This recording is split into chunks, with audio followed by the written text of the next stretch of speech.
mbokk internet yi tey ñu ngi dañoo ñëwoon Ziguinchor donc fekk fi benn situation boo déplorable diggante les agents de ASP yi ak force de l'ordre yi.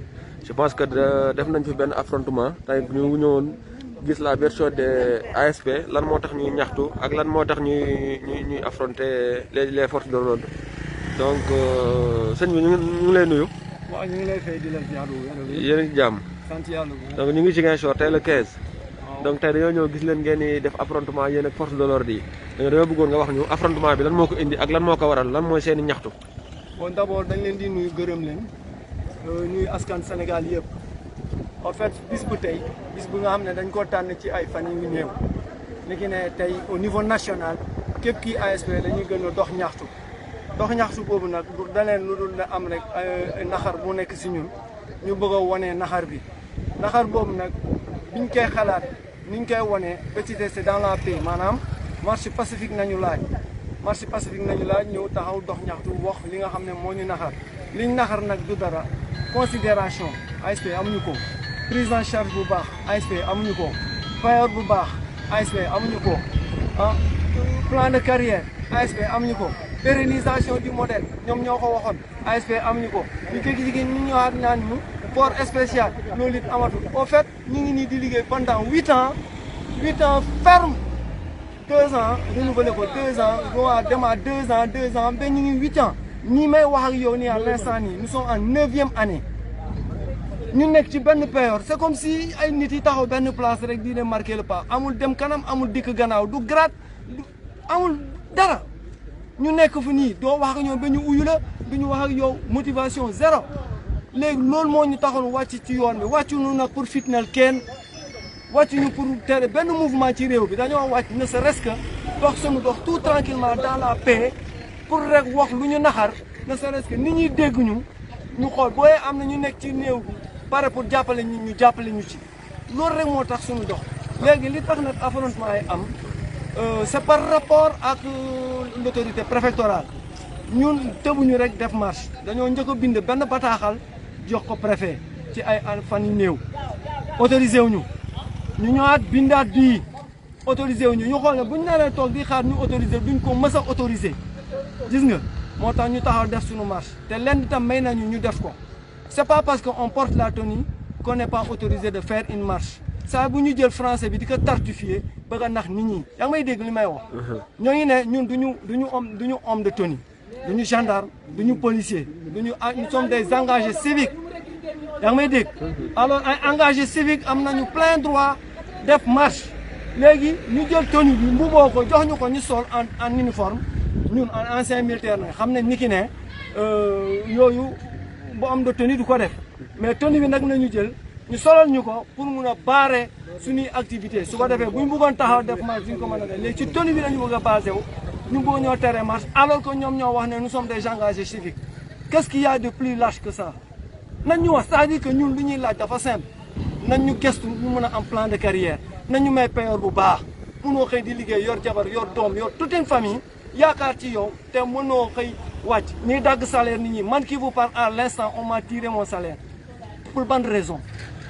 la raison c'est quoi exactement il faut qu'ils nous disent lu ñu bëggoon nag mooy pour ne continuer dans la paix nous sommes prêts à travailler parce que nous sommes de dignes fils de ce pays on n'est pas venu d'ailleurs Macky Sall moo woote on est allé lui répondre démb bu mu neexoon on est là derrière eux et jusque là on sera derrière lui jusqu'à ce qu'il prononce un dernier mot ou ce sera positif ou ce sera négatif mais nous sommes là dans ce pays. yéen seen salaire en moyenne ñaata lay tourner autour de combien. naa wax suñu salaire grand. Ah bon? parce que su ma ko waxee askan yëpp dañ koy dégg mais mënu ma ko nëbb parce que Sénégal xam nañ ko. ah oui fukki junni nañu am. fukki junni 50 000 fukki junni 50 000 8 ans. ah bon 50 000 ronds mais ci kaw loolu ñu ngi ciy góorgóorlu di ci suturaw di ci takk ay jabar di ci faju mais lu yàlla xam doy na sëkk da ngay feebar yenn feebar mënoo dugg hôpital ba faju ñu ne dañuy jël prise en charge médicale dañuy jël d'accord à 80% soo demee mu am garab yi ñu la jox yéen ñii duñ la ko jox dégg nga mu wax bu ëppee 3 boîtes ñu ne la ñaar nañ lay jox benn bi da nga koy fay ana prise en charge bi te chaque fois il répète une prise en charge totale il faut ñu respecter ñu nous sommes de dignes fils de ce pays dara taxu ñoo jóg lu dul liggéey te liggéey moo ñuy tax a jóg. waaw mais grand yéen comme leen considéré comme ay hommes de tenue et tout est-ce que rafet na si gis-gis ñu gis leen suba ba tey amul lu yéen ak gën a yéen ak ñaaw. force de yéen ak Xam force de nga- l'ordre ñu leen di sànni lacrymogène xaaral ma yéen ngeen yor seen i xeer aussi di ko tëmbal gars yi xam nga lu gën di ñaaw. waaw lu gën di ñaaw mooy ñoom ñooñu homme de tenue yi taxaw suñuy ràkk nañ am na ñu ci mag mais ñun mag nañu ci bëri parce que ancien nañu bëri ni ñu taxawee nii suñuy classe militaire ñi ngi fa ñi nga xam ne ñoo défendre service militaire ay ASP ñi ngi fii ñeneen ñi ngi de l'autre côté de la police yaa may dégg ja amul lu gën di ñaaw te nii bu ñu paree fii suba dañuy ànd liggéeyat ak ñoom dañuy ànd liggéey ak ñoom bu ñu nekkee ci terrain bi ñu ngi ci terrain bi fii Ziguinchor ma wax la toutes les patrouilles nocturnes soo demee 80% des éléments yi ngay def ay ASP yaa ngi dégg ay travail ci risque yoo xamul a xalaat ñuy fanaan ci ay poste de convention service yooyu di fay duñ la jox dara. convention mais lan la bii lu la ñuy jàpp def convention. les conventions c'est 10 000 hôpital régional ñaata convention ça veut dire quoi Convention, bu doon leeral ñu seetaan xam nga convention ni convention. waaw mooy maanaam dañuy ñëw par exemple benn service dem waaw dañuy signé benn convention ak suñu service par exemple service mën na fay 110 000. waaw agent bu ne ñu fay la 10 000. ah bon 10 000 lañ lay jox 10 000. 10 000 la ñuy jox. 10 000 lañ lay jox 10 000. ñu jël seen 60 000 yi. waaw ñu jël ko. ñu la ñuy wax man ah xam d'accord man si ci poste convention na rek maa ngi nii hôpital ba pare régional.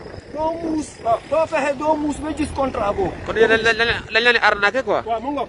loolu mais yéen am ngeen syndicat boo xamante ni vraiment loolu la ñu xam ñoom loolu la ñu xamoon mënuñu ko loolu la ñu xamoon lu ma dañ ne ko nous n'avons pas le droit de faire la grève loolu la ñu xamoon am ñu syndicat parce que xam nañu xool ñu syndicat suñu bopp. c'est-à-dire nit ki boo bëggul ma te ñun lu ñuy wax dans de bonnes conditions lu ñuy ils laaj nous ont dafa poussé yomb ils nous ont poussé à faire la grève may on fait la leen grève ñu dox c'est tellement simple waaw léegi dañuy léegi grève bi dañuy agent ASP yu nekk fa ñoo dajaloo fii parce que nekkul Ziguinchor parce que dégg fii naa waaw dañoo tànn 4 pôles au niveau national waaw mooy Ziguinchor Dakar Kolda Kaolack am na ñeneen dinañ def léegi comme am na suñu yenn collègues yi nekk si yeneen bànqaas te sorewuñu Ziguinchor ñooñu ñëpp on les a invités à ce que ñu mën a ñëw ñu gonfler ne serait-ce que pour marche bi mën a am punch book ampleur bi tax vraiment au moins que les gens puissent nous écouter d'accord loolu kese la mais jusque bi ñuy jóg ba jusqu'au moment où je vous parle yaa ngi gis ñi ngi taxaw y a les forces de l'ordre qui sont là on est en train de trouver un terrain d'entente entre eux et nous parce que fii bu xajamee day xajam mais après suba dañuy àndaat liggéey en l'heure on vous parle dégg naa Kolda aussi ñoom ñu ngi affronté wu ñoom ak force de l'ordre yéen ak force de c'est juste l'ordre parce que l'autorité préfectorale ne peut pas donner l'ordre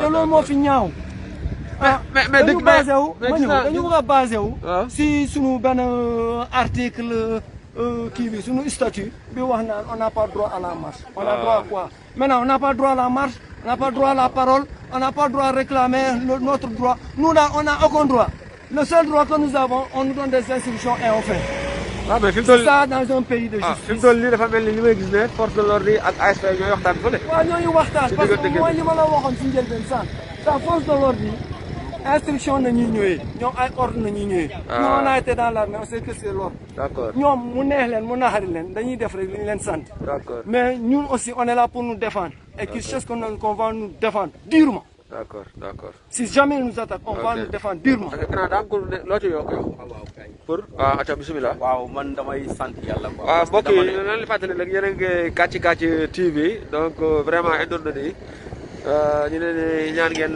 partager le live ay maximum aussi de like am na ci solo bu baax a baax partager le live allez-y grand noo tudd voilà Modou Diatta. Modou Diatta foo dëkk fii Ziguinchor Ziguinchor fii laa juddoo màggee fii ba tey jii fii laa d'accord ak Modou waxal bu baax waxal bu baax ñu def nii ñun lu ñu gën a métti waaw Macky Sall dafa war a sant yàlla parce que dafa am fu ñu waaw waxal bu baax ndax gars yi dégg la soo donc dafa am fu ñu nekkoon mu woote ñu wuy si ko ñu bàyyi ko koo xam ne lu ñu ko daan am moo ëpp lu ñuy am téeméeri yoon mais puisque mbir mu réew mi moo ñu ñor moo tax ñu wuy si ko mais sant yàlla parce que fu mu toll nii dañu xam ne esclavage moo fi jeex tey jii nii ñun ñu ngi soog a comprendre lan moo tax bu ñuy formé bu ñu paree nangu ñuy jox benn jumtukaay du paaka du dara ba pare yow ñu ne la nga dem liggéey te man fanaan foo xam ne ay sàcc mën nañ la fekk ñu rey la lu ne mën na la fekk mais bu fekkoon tey gendarmerie la wala beneen corps boo xam ne am nay ngànnaay comme police kon Sénégal tey fu ñu doon wax du toll fii mais lii la ñu xam parce que dañu jàpp ne il faut ñu dund suñu kaw loolu lañ ko mën a tuddee parce que xaalis bu ñuy fay jógewul ci nguur Sénégal lan moo tax ñu fay normalement boo xëyee dañ leen naan ci kayit yi ñu ngi fay ASP yi 150 000 200 000 300 000 te ñun fukki junni depuis bu ñu commencé ba tey 50 000. 50 000 mais yéen amul ay ñoo xam ne ñu gën a am lu gën a lu gën a bëri ainsi de suite ainsi de suite. mais yéen ñëpp da ngeen di maasoo di fayandoo 50 000. ñëpp à part quelques ASP yoo xam ne ñoo nekk direction. ah direction.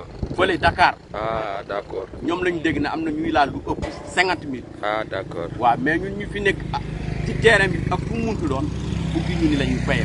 yéen chaque jour vous êtes sur le terrain chaque jour yéen liggéey. tous les jours la ñu liggéey. saa yu boo yeewoo rek ku nekk day rejoindre postam.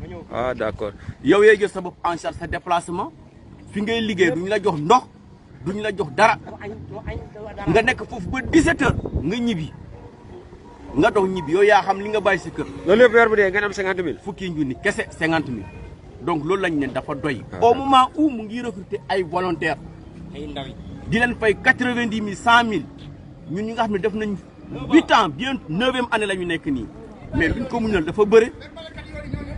balekat yoon yi sax ñi nga xam ne waa UCG seen liggéeykat yi lu ñuy fayeeku ñi nga xam ne xeebuñu seen liggéey quoi mais dañu ne ñun suñu toll war nañu dépasser payoor bu la muñal fukki at bu manqué benn war nga ko mën a gestu. donc dafa doy. waaw mais grand am na lu may lire si commentaire yi ndax waa askan wi nee nañu yéen bu population bi di marche di grève yéen ànd ak policiers yi ak force de l'ordre di leen dóor moo tax tey di ñu bëri ñu ngi wax ne baax na si yéen. loolu la si xalaat. non sant yàlla parce que suñu liggéey la c'est-à-dire ñun nekkuñu fi pour xoxootal kenn. ah d' accord. mais dafa am suñuy morom yoo xam ne. ñoom police lañ leen affecté. ah d' accord. te bu police amee liggéey dañu ànd bokk ak ñoom.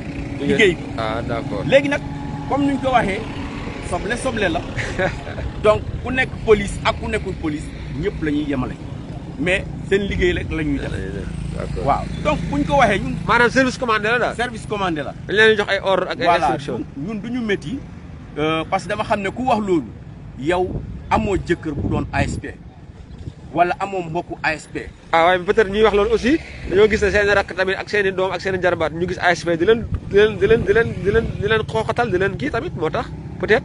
waaw comme ni ma ko waxee rek parce que ñooñu bu ñu sañoon loolu duñ ko def. ah d'accord may li gën a bon li may wax dañ lay def looloo xam ne tey ñu ngi nii ñun ñu ngi nii. instruction la bu ñu la nee dama liggéey bu weer bu dee nga mën a fayeeku da ngay liggéey. d'accord waaw mais si seen coobare jóguñu pour fitnaal kenn. dagguma la en terme militaire. waaw. ñu ne les instructions sont à exécuter sans hésitation ni murmure. ah mais yéen dañ leen jox instruction pour ngeen bañ a grève. instruction. pour ngeen bañ a grève te yéen a ngi grève. waaw ah donc. waaw ah d'accord. ça j'ai dit waaw. maa ngi ñëw. allez-y par rapport à la question bi nga posé. waaw allez-y. et que le supérieur qui les donne est entièrement responsable. kooku nga xam ne moo la jox ordre yi defal lii. yow waroo ko ne léegi yow da nga nar a dem defi ji lu mu la wax. bu la santoon rey sa da ngay rey. d'accord boo ñëwee taxaw nee nag moom mu assumé. ok. da nga may dégg. d'accord loolu moo tax des fois boo gisee ay jafe-jafe am.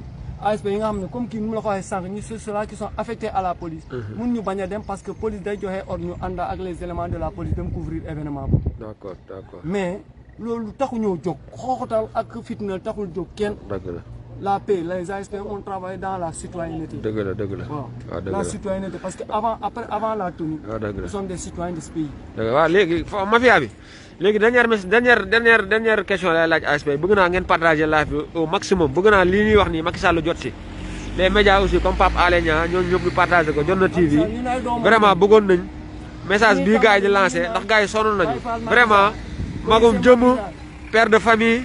ñoo xamante ne dañoo yor ay njaboot dañuy liggéey H24 xam nga sonn sur le terrain pour avoir 50 000 loolu vraiment loolu moom metti na quoi pendant 8 ans ñi ngi ci terrain bi 50 000 la ñuy am loolu moom vraiment xeex bi xeexu ñëpp la donc fexe leen ba Macky Sall jot ci message ASP yi donc ban message ngeen di lancé Macky Sall loolu lañ koy wax. Macky Sall voilà.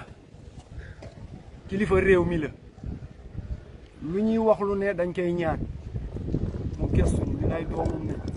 ndaxte biñ ñuy samp dañ ñoo wax ne ay Baye Fall Macky Sall ngeen ministre Macky Sall ngeen policier Macky Sall ngeen taalibe Macky Sall ngeen. amul lu ñu waxut taxawal ni yaa ngi dégg. amul lu ñu waxut kon yaakaar naa buñ nekkee ay doomam projet bi moo ko sanc je pense que am na tous les pouvoirs mu mun ko valoriser ñun daf ñoo envoyé sur le terrain liggéey mais bu ñu liggéey ba noppi en revanche loolu nga xam ne ñàkk nañ ko ñu jot ko te ñooñu nga xam ne ñu ngi dund si suñ ñun nañu arrêté intimidation yu xaw ma suñu direction et tout cela qui tourne autour des intimidations ils n'ont qu'à arrêter ñun noonoo ñu ak kenn noonoo ñu ak réew bi noonoo ñu ak Macky Sall noonoo ñu ak CUD noonoo ñu ak suñu direction on est juste à la demande d'un soutien. Tra ku jigéen kee bëgg naa ko jël de. pour l'avenir. ku jigéen kee di ñëw. waaw loolu rek la donc appel bi mooy. nam ñu gëstu.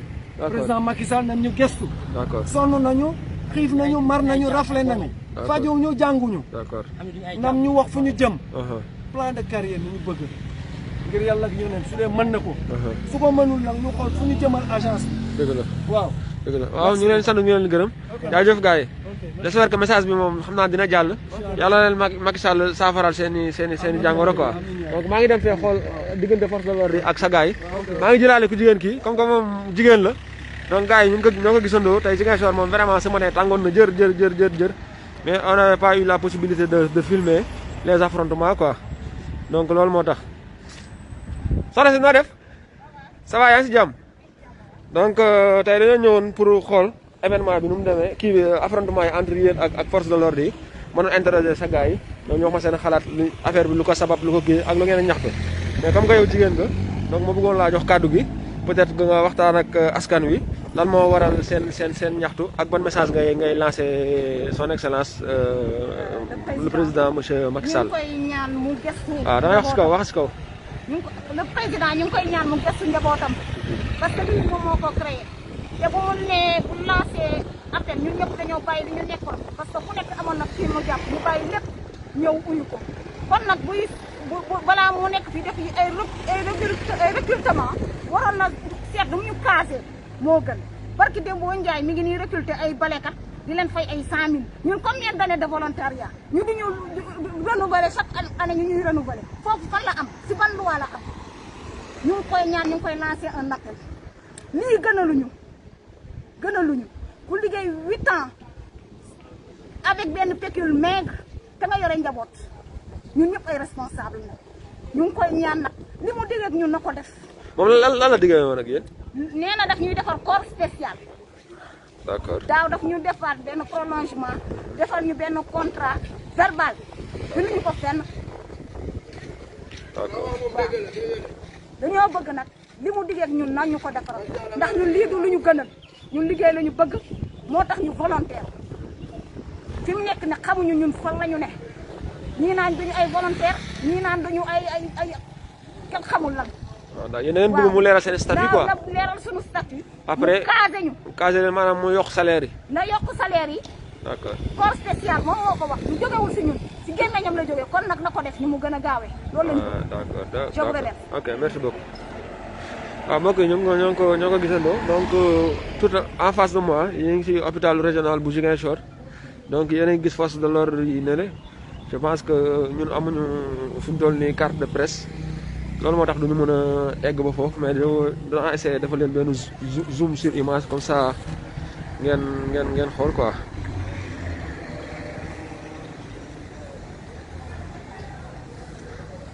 voilà donc yéen a ngi koy gis noonu donc en face hôpital bi donc force de l'ordre yi ñu ngi foo nekk noonu di négocier ak les agents des ASP donc pour trouver une solution parce que ce matin moom affaire yi xawoon naa tàng donc ay lacrymogènes jógoon nañu ndax force de l'ordre yi dañ ne woon ASP yi duñu def marche parce que amuñu droit bi selon les textes ASP yi nag nee nañ sonn nañu moo tax ñu def benn rassemblement au niveau ci hôpital régional bi waa Sédhiou ñëw waa Bignona ñu def benn bloc malheureusement mënuñu ñoo def marche bi parce que force de l'ordre yi ñoo opposé maintenant ñu ngi doon dàqante si mbedd